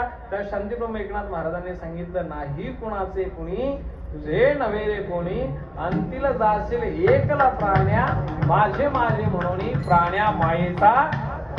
हा सगळा काय आहे सांगितलं, मायेचा बाजार आहे. बहीण कोणाची, भाऊ कोणाचा, कोण कोणाचे सगळे सोयरे, मेल्या मागे सर्व राहिले तुटतील धागे दोरे, प्राण्या मायेचा बहीण असू द्या, भाऊ असू द्या, मुलगा असू द्या, पत्नी असू द्या, एकदा जीव गेल्याच्या नंतर अंतविधी करून आल्याच्या नंतर कोणी म्हणत नाही की माझा त्याच्यात लय जीव होता, मी 10 दिवस जेवणार त्याचा जोपर्यंत काक स्पर्श होत नाही, जोपर्यंत त्याला कावळा शिवत नाही, तोपर्यंत मी जेवणार नाही असं म्हणणारा एखादा तरी सापडलाय का तुम्हाला आजपर्यंत? घरी गेल्याच्या नंतर सगळ्यात पहिले लोक गडबड करतात, काहीतरी खायला बघा, लय वेळ झालाय, कालपासून उपाशी आहेत, काहीतरी खायला. शांतीराम एकनाथ महाराजांनी सांगितलं कोणीही कोणाचा नाही, हा सगळा मायेचा बाजार आहे. शांतीराम एकनाथ महाराजांनी सांगितलं ते सोड, अरे तुझ्या ज्या शरीरावरती तुला अहंकार असतो, त्या शरीरावरती तू अभिमान धरून जगतो ना, हे शरीर कसं आहे सांगितलं, 2 दिवसाची जवानी तुझी पुढे नाही टिकणार, वृद्धापण तुझं येता जवळी वैद्य काय करणार, प्राण्या मायेचा. या मायेच्या बाजारामध्ये काय करायचं? शांतीराम एकनाथ महाराज सांगतात, एका जनार्दनी मणी धरा हरिभजनाची गोडी, तेथे राम नाम होईल. आपलं जिथं चाललंय तिथंच. तुम्हाला वाटत असेल महाराज भरकटले की काय? भरकटल्या माणसामधला आपण. तेथे राम नाम होईल. शांतीराम एकनाथ महाराजांनी सांगितलं काय करा? सांगितलं हरिभजनाची गोडी धरा. कशासाठी धरा? तरीच जन्मा येऊन करा सार्थक मानव होई, प्राण्या मायेचा बाजार. हा मायेचा बाजार आहे. या मायेच्या बाजारातून काहीही घेऊन जायचं नाही. या ठिकाणी आल्याच्या नंतर काय करा? सांगितलं कोणत्या का होईना परीनं संतांचा समागम करा. आणि संतांचा समागम कशासाठी करा? सांगितलं भगवंताचं नाम संकीर्तन ऐकण्यासाठी, ते करण्यासाठी संतांचा समागम करा. तुकोबारायांना विचारलं, तुकोबाराय कुत्रा म्हणून जन्म मिळाला नाही, परंतु नंतर जर का दुसरा काहीतरी ऑप्शन आहे का, पर्याय आहे का? तुकोबाराय म्हणले पर्याय आहे, अभंगाचं 3रं शरण.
म्हणत राहिले, तुम्ही असं गोड वाजवत राहिले ना, हे बरोबर 11ला म्हणजे 11लाच कीर्तन सोडणार. मी ते 4 वाजता कीर्तन सोडेल सांगणाऱ्या मधला, कारण की मठामध्ये काही नियम असतात हे मला माहिती आहे. मला किती जरी येत असलं तरी सुद्धा इथं जे ज्ञान आहे त्या ज्ञानापुढे माझं ज्ञान म्हणजे समुद्रामध्ये चिमणीने पिलेल्या पाण्यासारखं आहे. बरोबर आहे? एवढं सगळं ज्ञान तुमच्या सगळ्यांकडे आहे. तुकोबारायांनी सांगितलं काय विढाला विढाला कोबराय म्हटले कामारी बटीक सेवेचा सेवक. आपल्या या मठाचा नियम काय आहे, काय केलं पाहिजे सांगितलं. कोट्यावधी रुपयाची प्रॉपर्टी ज्याच्याकडे आहे तो इथे येऊन काय करतो सांगितलं, सेवा करतो. तो हे म्हणत नाही की मी खूप मोठा आहे.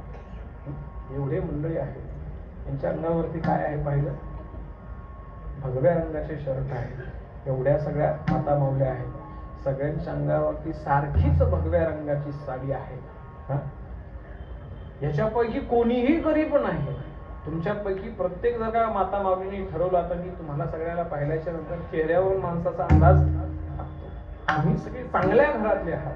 तुम्ही ठरवलं तर तुम्ही 10 नाही 50 हजाराची एक साडी तुम्ही या ठिकाणी घालू शकतात. या सगळ्या मंडळींनी ठरवलं तर 20 हजाराचा एक शर्ट अंगावरती घालू शकतात. तरी सुद्धा हा नियम या ठिकाणचा आहे, काय सेवके करावे सांगितले. सेवकाने काय करावं सांगितलं, सेवकाने मालकाच्या इच्छेप्रमाणे वागावं. मालकाची जी इच्छा आहे ना तसं सेवकाने वागावं. आणि तो त्या पद्धतीने वागल्याच्या नंतर काय होतं सांगितलं, मालक आनंदी होतो. आणि मालक जर का आनंदी झाला तर मालक कसा आहे सांगितलंय मी तुम्हाला. ऐका, यशस्वी, औदार्य, ज्ञान, वैराग्य, ऐश्वर या सगळ्या गोष्टी मालकाकडे आहेत. मालक काय करतो सांगितलं, मालक आनंदी झाल्याच्या नंतर, मालक खुश झाल्याच्या नंतर तुमच्या जीवनामध्ये ज्या गोष्टीची कमी आहे ती कमी भरून काढण्याचं काम तो मालक करत असतो. विठाला विठाला तुकोबाराने सांगितलं, संतांची संगती जीवनामध्ये घडत असेल ना मग त्या ठिकाणी मी कामारी म्हणजे काम करणारा म्हणून सुद्धा राहण्यासाठी तयार आहे. मी त्या ठिकाणी बटीक म्हणून सुद्धा राहण्यासाठी तयार आहे. सेवेचा सेवक, सेवा करणाऱ्यांचा ही सेवक म्हणून जरी मला त्या ठिकाणी ठेवलं, ते जे त्या ठिकाणी सेवा करत आहेत ना त्यांची घरची जरी सेवा करण्यासाठी मला ठेवलं ना तरी सुद्धा मी त्या गोष्टीसाठी तयार आहे. का सांगितलं, त्यांची जरी सेवा केली तरी काय होईल सांगितलं, तेथे रामनाम होईल. कोणत्या का होईना पद्धतीने, एकदा का होईना ते ज्या ठिकाणी जातात त्या ठिकाणी घेऊन जाते. जे मार्गाने चालले त्या मार्गाने गेल्याच्या नंतर काय होईल सांगितलं, तिथं गेल्याच्या नंतर आता तुम्ही सांगा, इथं आपण भगवंताची भक्ती करायला येतो, इथं भगवंताचं नामस्मरण करतो म्हटल्याच्या नंतर घरी गेले आपण भांडणं करतो का, आपण कोणाला शिव्या देतो का नाही. आपण घरी गेल्याच्या नंतर काय करतो, आपण घरी गेल्याच्या नंतरही ते नामस्मरण करतो. समजा विचार करा, तुम्ही या ठिकाणी येऊन सेवा करता, नामस्मरण करता, गुरुचरित्राचं पारायण करता, स्वामीजींना आवडेल त्या पद्धतीने तुम्ही राहता, वागता, सगळ्या गोष्टी करता. तुम्ही घरी गडगंज श्रीमंत आहात, तुमच्या घरी काम करण्यासाठी माणसं आहेत, परंतु तुम्ही इथून घरी गेल्याच्या नंतर काय करता सांगितलं, ज्या पद्धतीने इथं नामस्मरण करतात त्या पद्धतीने घरी गेल्यावर काय करणार, नामस्मरण करणार. तुम्ही घरी गेल्याच्या नंतर नामस्मरण केल्याच्या नंतर तुमच्या घरामध्ये कामाला आलेल्या व्यक्तीच्या कानावरती काय पडेल, तुकोबारायांनी सांगितलं, तो जरी व्हायचं असेल ना तरी सुद्धा मी तो व्हायला तयार आहे, परंतु यांच्या दुसरीकडे भगवंता नको. ही एवढी ताकद कशाची आहे सांगितलं, नामाची आहे. तुम्ही कमून म्हणाला, कमून शब्द तुम्हाला काय सांग, तुम्ही का म्हणत नाही. आमच्या इकडे बीडकडची भाषा, नगर बीड मध्ये थोडीशी भाषा वेगळी आहे. तेव्हा माझे मित्र आम्ही सगळे एक ठिकाणी चहा प्यायला गेलो. साधन म्हणून चहा प्यायला गेल्याच्या नंतर आम्ही सहज चहा पित होतो. बाबा आम्ही चहा पित असताना अचानक माझे वडील आले. माझ्या वडिलांना पाहिल्याच्या नंतर आता आमच्या इकडची भाषा वेगळी आहे, पुन्हा काय असते, एक सवय लागली असते, पडिले वळण इंद्रिया सगळं एक रुटीन असते, बोलण्याची एक लपक असते. आता आपल्याकडे आगरी कोळी समाज आहे, त्यांची बोलण्याची लपक वेगळी आहे. शहरातल्या लोकांची बोलण्याची लपक वेगळी असते, गावाकडल्या लोकांची बोलण्याची लपक वेगळी असते. आता आम्ही सगळेजण चहा पित होतो. चहा पिता पिता साखर महाराज समोर माझी वडील आले. आता आले, माझ्या वडिलांना पाहिल्याच्या नंतर आता मी सहज म्हटलं अरे हे म्हटलं मपलाप आले. ते म्हणजे महाराज हे मपलाप काय असतं. मी म्हटलं मपलाप म्हणजे माझ्या आईचा मालक. आई नाही म्हटलं, मी म्हटलं मपल्या आईचा मालक. ते म्हणजे मग हे मपल्या आई काय असते. मपल्या म्हणजे मपलापाची बायको. तुम्हाला एवढ्या सोप्यात कळल्यामुळे दिसत 5G रेंज मला आणखीन आलेली नाही वाटत. 4G मध्ये जगता काय, आम्ही गावाकडे 5Gच्या पुढे चाललो. सांगितलं तुकोबाराने सांगितलं काय व्हावं, तुकोबाराने सांगितलं सेवेचा सेवक व्हावं. सेवा करणाऱ्याची जरी सेवा करायला मिळाली तरीही चालेल, परंतु कोणाची सांगितलं नामस्मरण करण्याची. म्हणून मी हे म्हणत होतो की आल्यापासून मी एवढं कीर्तन करतोय, सागर महाराज एवढं गोड वाजवत आहेत, दास महाराजांनी एवढं गोड वाजवलं, कृष्णा महाराज आहेत, आता बाबा आहेत, हे सगळे एवढं गोड म्हणतात. तुम्ही का रामकृष्ण हे म्हणणार? आम्हाला एवढ्याला उक्त दिलंय का तुम्ही? नाही दिलं ना. एकदा प्रेमानं भजन करा, एकदा सगळ्यांनी हात वरती करा आणि मोठ्या प्रेमानं त्या पंढरी मी सांगितल्याशी नंतर टाळ्या वाजवा सांगतो ना. मी तुम्ही मला त्याच्यासाठीच बोलवले ना. पण मी सेवक म्हणून आलोय ना. मग सेवक हे करावे मला सांगण्यासाठी आणलंय म्हणून मी सांगल. मी सांगितल्याच्या नंतर तुम्ही वाजवा, फक्त मी सांगल तोपर्यंत वाजवा म्हणजे बरोबर आहे. सगळ्यांनी आता ज्यांना देवाने हात दिले त्यांनी सगळ्यांनी एकदा हात वरती करा आणि हात वरती करून मोठ्या प्रेमानं देवाचं भजन करायचं. कसं करायचंय? प्रेमानं करायचं. करा हात वरती. हात वरती म्हणजे डायरेक्ट वरती का नाही तुम्ही हात वरती करण्याचं मुख्य कारण तुम्हाला सांगतो. गेल्या 2 तासामध्ये तुम्ही एकदाही भजन केल्यासारखं मला वाटत नाही, म्हणून ही तुम्हाला शिक्षा द्यावी एवढा मोठा मी नाही. हात वरती करा. हात वरती करण्याचं कारण हे आहे, तुम्ही बी करा. तुम्ही माझ्या जवळ बसते म्हणून काय विष उभारून दरोडा टाकता येत नसतो. हात वरती करण्याचं हे कारण आहे. शास्त्रीय कारण असं आहे की ज्यावेळेस आपण या धर्ममंडपामध्ये येतो आणि या धर्ममंडपामध्ये आल्याच्या नंतर काय होतं? हात वरती करा. तुम्ही जरी सासू असल्या तरी हात वरती. काय होतं सांगितलं? धर्ममंडपामध्ये आल्याच्या नंतर आपलं जे पाप असतं ना, या पापाला या धर्ममंडपामध्ये येण्याचा अधिकार नसतो. ते पाप काय होतं? मग तुम्ही हात वरती करा. तुम्ही जरी गाडी चालवत चालवत मला आणला असतं तरी सुद्धा काय झालं? हात जास्त वरती गेल्याच्या नंतर दुखत नसतो. आपण या धर्ममंडपामध्ये आल्याच्या नंतर आपलं जे पाप असतं ना, त्या पापाला या मंडपामध्ये येण्याचा अधिकार नसतो. ते पाप मंडपाच्या बाहेर थांबत असतं, ते वाट पाहत असतं बाबा. ते पाप आतमध्ये येत नाही, परंतु तरी सुद्धा काय होतं? थोडं फार पाप लपून का होईना, कसं का होईना आपल्यासोबत इथं आतमध्ये हात वरती का. आतमध्ये आल्याच्या नंतर ते पाप लपायला जागा बघतं. त्याला माहिती आहे महाराज एवढं गोड कीर्तन करतात म्हटल्याच्या नंतर आपल्याला लपायला जागा भेटणार नाही, म्हणून ते लपायला जागा शोधतं. शेवटी त्याला एक जागा लपायला सापडते, ती कोणती? आपल्या दोन्ही हाताच्या. आता तुम्ही हात वरती करून टाळी वाजवल्याच्या नंतर पाप राहील का? काय करील ते? मंडपाच्या बाहेर जाईल, उरलेल्या पापाच्या जवळ, आणि काय करेल सांगितलं? वाट बघणं. कोणाची? कीर्तन संपलं सगळ्यात आधी बाहेर जो येतोय हात वरती करा.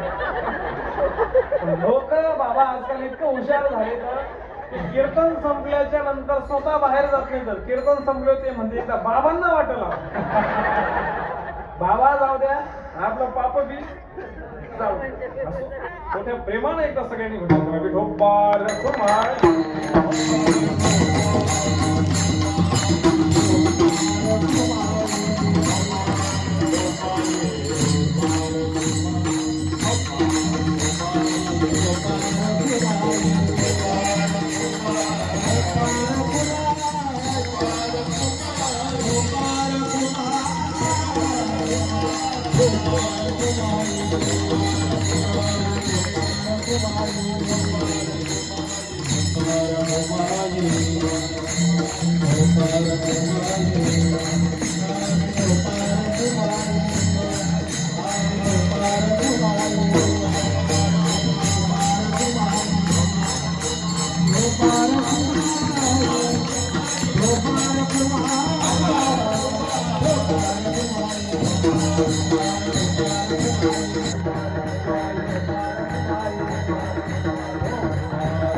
Oh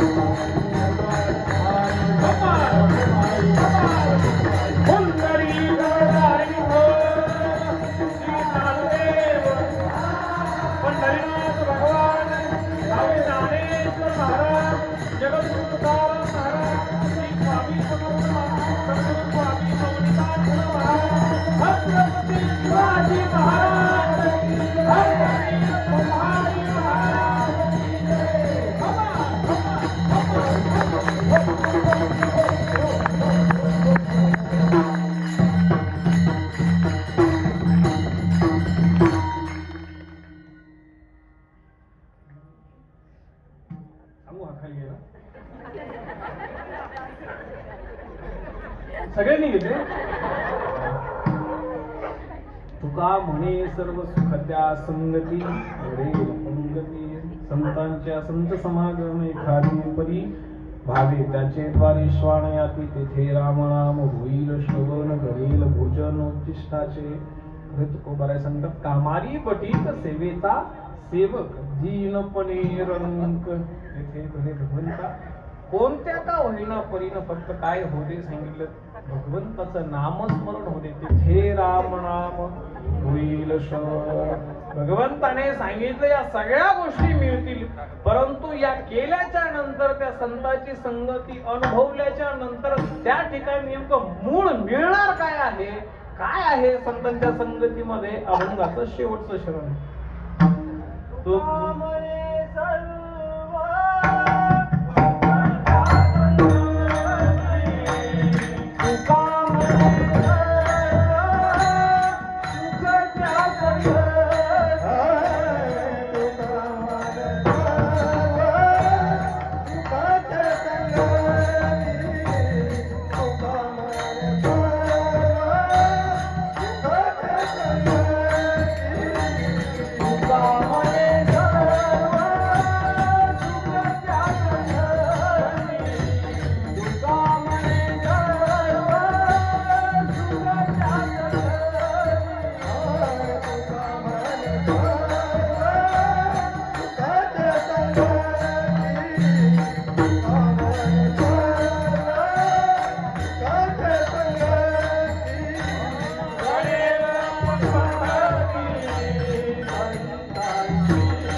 सप्ताहाचं नियोजन करणाऱ्याचं भाग्य आणि त्यापेक्षा मोठं कीर्तनकाराचं भाग्य.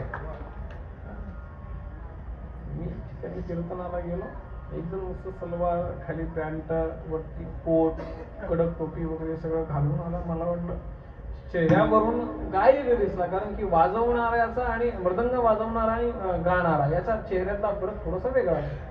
हे कोणाला कळतं, ज्याला त्यातलं कळतं त्यालाच कळतं. माझा चेहरा सांगत नाही मी गायक आहे म्हणून.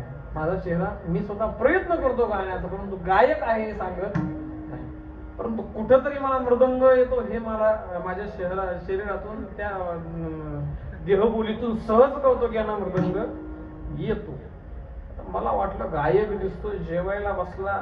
आमच्या इकडे आमटी भाकरीचा बेत असतो, शिंगोरी आमटी असते, दौंड साहेबांना माहिती. शिंगोरी आमटीचा बेत होता, त्याने सांगली अर्धी बादली शिंगोरी आमटी खाल्ली. मी म्हटलं आता एवढी आमटी खाऊन तुम्हाला गायन जमेल का?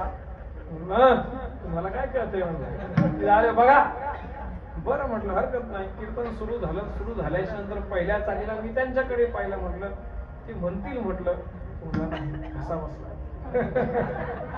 म्हटलं. म्हणतो का तो म्हणलं पहिल्याच दिवशी हा कसा. लहान मुलं ही कीर्तनामध्ये उभं राहणं म्हणजे त्यांचं भविष्य घडवणं आहे. त्यावेळेस मी लहान होतो, त्यावेळेस माझी आई मला कीर्तन ऐकायला घेऊन जायची. मी ज्यावेळेस म्हणायचो का मला नाही यायचं कीर्तनाला, माझी आई म्हणायची तुला खायला घेऊन येते, किंवा एक पाणीपुरीची प्लेट चारायची आणि कीर्तनाला घेऊन जायची. काय झालं, सांगितलं ते संस्कार झाले. माझ्या मनामध्ये गोडी पाणीपुरीची राहायची, परंतु तिला माहिती होतं पाणीपुरी खाता खाता कीर्तन ऐकता ऐकता कधी कीर्तनकार होईल याला सुद्धा कळणार. आणि मला सुद्धा कळालं. आईचं काम काय असतं सांगितलं. आईचं काम हेच असतं की बालकाचे चाली माता जाणून पावलं. तिला कळत असतं, तिला माहिती असतं आज या युगाला, या देशाला, या महाराष्ट्राला आणि या धर्माला यांची गरज आहे. आपण म्हातारे कोतारे माणसं किती दिवस टिकणार आहे? पिकलं पान कधी ना कधी गळणार आहे. परंतु जे संस्कार, जे देशप्रेम, जे राष्ट्रप्रेम, जे मातृभूमीचं प्रेम आपल्यामध्ये आहे ते यांच्यामध्ये उतरलं पाहिजे. ते यांच्यामध्ये उतरलं नाही तर उद्याचा दिवस कसा असेल याचा अंदाज आपल्याला लावता येणार नाही. त्यावेळेस पहिल्यांदा या ठिकाणी मठामध्ये आलो, त्यावेळेस आदरणीय दिनेश गुरुजी होते. ते आज मला वाटतं तिकडे काय त्यांनी मला सांगितलं, संतोष भाऊंनी सांगितलं, स्वामीजींचं जे जीवन आहे ना देशासाठी, राष्ट्रासाठी, त्या मातीसाठी आहे. म्हणजे त्यांची तळमळ जी आहे ना ती या धर्मासाठी आहे. हा धर्म वाचला पाहिजे. कारण की आज पाहतो आपण त्या भाषेमध्ये सांगू का, मुसलमानाचं 5 वर्षाचं पोरगा सुद्धा आहे. किती? 5 वर्षाचं. दिवसातून 5 वेळेस मस्जिदीमध्ये जाऊन नमाज पाडतो. ते किती? 5 वर्षाचं. आपलं 25 वर्षाचं टोंडग म्हणतं देव आहे का? काय म्हणतं? देव आहे का? इथून आपली सुरुवात आहे. म्हणजे देव आहे या गोष्टीचा संदेह आजही आपल्या मनामध्ये आहे. ते विचारत नाही अल्लाह आहे का. कशामुळे सांगितलं? असे वडील त्याला बोटाला धरून येतात आणि सांगतात हा देव आहे. ही गोष्टीची गरज आहे, ही काळाची गरज आहे. आज हे मुलं या कीर्तनामध्ये उभा आहेत म्हटल्याच्या नंतर उद्याचं हे भविष्य आहे. काय आहे? भविष्य आहे. ते त्यांना कळालं होतं स्वामीजींना. म्हणून त्यांनी अगदी यारे यारे लहान याती बोलती नारी, इथं कोणालाही कोणताही भेदभाव त्यांनी ठेवला नाही. सकळांशी येथे आहे अधिकार. कोणी सांगितलं? ज्ञानोबारायांनी सांगितलं आणि ज्ञानोबारायांच्या नंतर नवनीतानंद महाराजांनी सांगितलं. कारण की ज्या पद्धतीने ज्ञानोबारायांची त्या ठिकाणी संजीवन समाधी आहे त्या पद्धतीने या ठिकाणी आपण स्वामीजींना काय दिलेली आहे? समाधी दिलेली आहे. आज देहाने जरी ते नसले तरी सुद्धा ती समाधी जोपर्यंत चंद्र सूर्य आहे तोपर्यंत ती आपलं गाणं ऐकायला तयार. तुमच्या मनातलं दुःख ऐकायला ती समाधी आजही तिथं आहे. फक्त फरक एवढा झाला, जी खुर्चीवरती बसून आपलं ऐकायचे ते आज त्या समाधीमध्ये बसून आपलं ऐकणार आहे. पण ऐकणार हे नक्की आहे. विठाल विठाल. याच्यामध्ये सगळ्यात महत्वाचा मुद्दा पुढचा काय असतो माहितीये का? श्रद्धा असणं हा महत्वाचा मुद्दा असतो. श्रद्धावान लभते. भगवान श्रीकृष्ण अर्जुनाला उपदेश करताना सांगतात ज्ञानही मिळतं कोणाला मिळतं सांगितलं, ज्याची श्रद्धा आहे त्याला मिळतं. जी श्रीमद भगवद्गीता भगवंताने अर्जुनाला सांगितली तीच श्रीमद भगवद्गीता भगवंताने युधिष्ठिरालाही सांगितली होती, परंतु ती युधिष्ठिराच्या प्रश्नी पडली नाही. कारण युधिष्ठिराच्या मनामध्ये होतं की हा कोण आहे, हा माझ्या मामाचा मुलगा आहे, हा माझा लहान भाऊ आहे, हा माझ्यापेक्षा लहान आहे, म्हणून त्याच्या प्रश्नी पडली नाही. अर्जुनालाही कळाली नाही, परंतु ज्यावेळेस अर्जुन भक्त म्हणून भगवंतासमोर उभा राहिला की भगवंता मी अनन्य भावाने तुला शरण आलो आहे, आता काय सांग.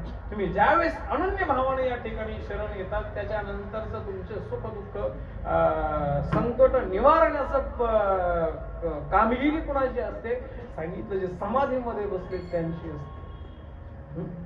याच्या आधी खुर्चीवरती बसून करायचे आहे, आता समाधीमध्ये बसून करतील, परंतु निश्चित करतील याच्यामध्ये संदेह नाही. आणि जोपर्यंत चंद्र सूर्य आहे तोपर्यंत हा मठ अशाच पद्धतीने याच चैतन्यामुळे निश्चित राहणार आहे, याच्यामध्येही संदेह नाही. आपलं कर्तव्य काय आहे, आपलं काम काय आहे, आपण एकच करायचं. जे निष्ठा आपण स्वामींजीवरती ठेवली होती, ब्रह्मलीन स्वामी नवनीतानंद महाराजांवरती जी श्रद्धा, जी निष्ठा, जो भाव, जे प्रेम आपण त्यांच्यावरती ठेवलं होतं, तेच प्रेम, तीच निष्ठा, तोच भाव, सगळ्या गोष्टी आज आपल्या संस्थांचे मठाचे जे मठाधिपती आहेत स्वामी अवधूतानंद महाराज, त्यांच्यावरती तीच श्रद्धा, तेच प्रेम, तीच निष्ठा ठेवायची. जीवनामध्ये तुमच्या सगळ्या प्रश्नाचे उत्तर पुन्हा त्यांच्या रूपानं तुम्हाला मिळतील, याच्यामध्ये संदेह नाही. फक्त काय पाहिजे सांगितलं, श्रद्धा असणं गरजेचं आहे. तुकोबारांनी सांगितलं, तुका म्हणे सर्व सुख त्या संगती, कोणत्या संतांच्या संगती. सगळं सुख जीवनामध्ये मिळेल कोणाच्या संगतीमध्ये गेल्याच्या नंतर. सांगितलं संतांच्या संगतीमध्ये गेल्याच्या नंतर आणखीन काय घडेल, घडेल पंगती, घडेल भोजन, उष्ट मिळेल, पंगती तुम्हाला अनुभवायला मिळेल. कशाची सांगितलं, राम नामाची, तेथे राम नाम होईल. ज्ञानेश्वर माऊली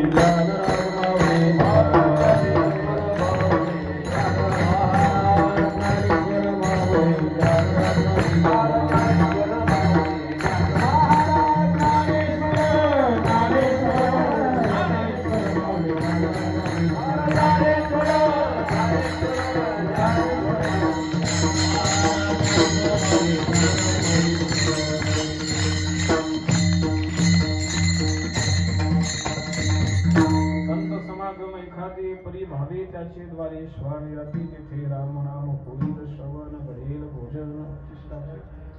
स्वामीजी गेलेलं मला कळालं, फोनवरती संतोष भाऊंचं माझं त्यावेळेस बोलणं झालं की कसं असं झालंय. मला आमच्या वहिनी बऱ्याच वेळेस फोन केला की महाराज एवढ्या 12-13 दिवसामध्ये तुम्ही कधीतरी एकदा या.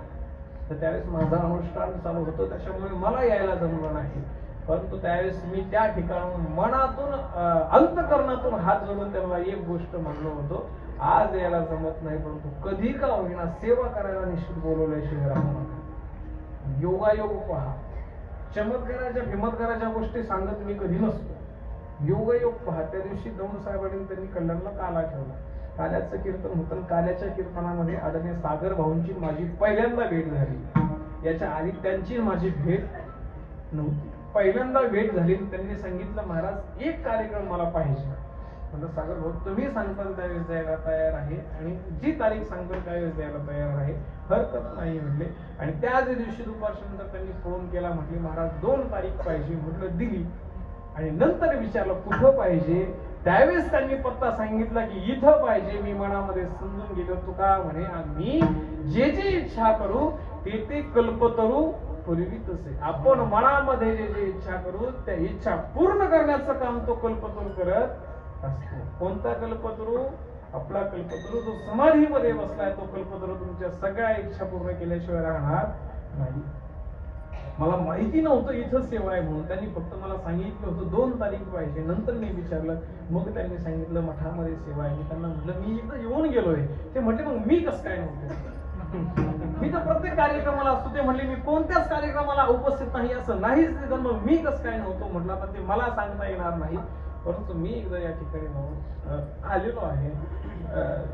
जी त्यांच्या मनामध्ये इच्छा असते जे ते ठरवतात तेच होत असतं, बाकी काही होत नसतं. इथं मी यायचं ही त्यांची इच्छा होती म्हणून मी इथं आलो, नाही तर मी इथं येऊ शकलो नसतो. कारण की ते मालक आहे. आज त्यांना आपल्यातून जाऊन 1 वर्ष होत आहे आणि त्यांच्या समाधीचा उत्सव आज या ठिकाणी आपण साजरा करत आहोत. गोड असं गुरुचरित्राचं पारायण होत आहे, हरिपाठ होत आहे. म्हणजे त्यांचे जे सिद्धांत आहेत त्याच्यावरती प्रवचन होत आहे. येणाऱ्या सगळ्या भाविकांना जेवणाची व्यवस्था या ठिकाणी होत आहे. गोड असा सप्ताह या वर्षीपासून हा आपण चालू केला. याच्या व्यतिरिक्त आणखी एक सप्ताह होतो. आणखीन वेगवेगळे कार्यक्रम वर्षभर या ठिकाणी होत असतात आणि ते असेच जोपर्यंत चंद्र सूर्य आहे तोपर्यंत चालत राहणार आहेत. फक्त काय करायचंय, आलंय ना तुमच्या लक्षामध्ये की पुन्हा सांगू, जी श्रद्धा, जी निष्ठा, जे प्रेम त्यांच्यावरती होतं, तीच निष्ठा, तीच प्रेम या गादीवरती, ज्या गादीचे मठाधिपती आहेत स्वामी श्री अवधूतानंद बाबा, त्यांच्यावरती ठेवायची. त्यांच्यामध्ये त्यांना पाहायचंय. निश्चित तुम्हाला तुमच्या अंतःकरणातल्या सगळ्या गोष्टी प्राप्त झाल्याशिवाय राहणार नाही. यथानक्की यथावकाश या ठिकाणी येऊन सेवा करण्याची संधी ज्यांच्यामुळे मिळाली अशी असणारे माझे परमार्थ प्रेमी परमपूज्य परम आदरणीय मृदंगामध्ये खूप मोठं नाव ज्यांचं आहे असे परमपूज्य परम आदरणीय श्री रेवतीपरायण सागर महाराज आहेत, ज्यांच्यामुळे आज ही सेवा करण्याची संधी मिळाली. हा कार्यक्रम ज्यांच्या अध्यक्षतेमध्ये होत आहे परमपूज्य परम आदरणीय श्री रेवतीपरायण मठाधिपती श्री हरिभक्तीपरायण अवधूतानंद महाराज आहेत. परमपूज्य परम आदरणीय त्यांच्या संगतीला, त्यांच्या सोबतीला हा एवढा मोठा कारभार अगदी ताकदीनिशी जे चालवत आहे असे परमानंद महाराज आहेत. आणि या आश्रमाचे सगळे भक्त परिवार, ज्यामध्ये तुम्ही आणि मी, आपण सगळा भक्त परिवार, संतोष भाऊ आहेत, आदरणीय रवी साहेब आहेत, माझ्यासोबत आलेले आदरणीय मंगेश दादा आहेत, उल्हासनगरवरून काही मंडळी आज विशेष कीर्तनाला आलेली आहेत. त्याचबरोबर आदरणीय कृष्ण महाराज आहेत, आदरणीय महाराज आहेत. सगळ्यांच्या चरणी नतमस्तक होतो आणि सेवेला पूर्ण विराम. विठ्ठल जय जय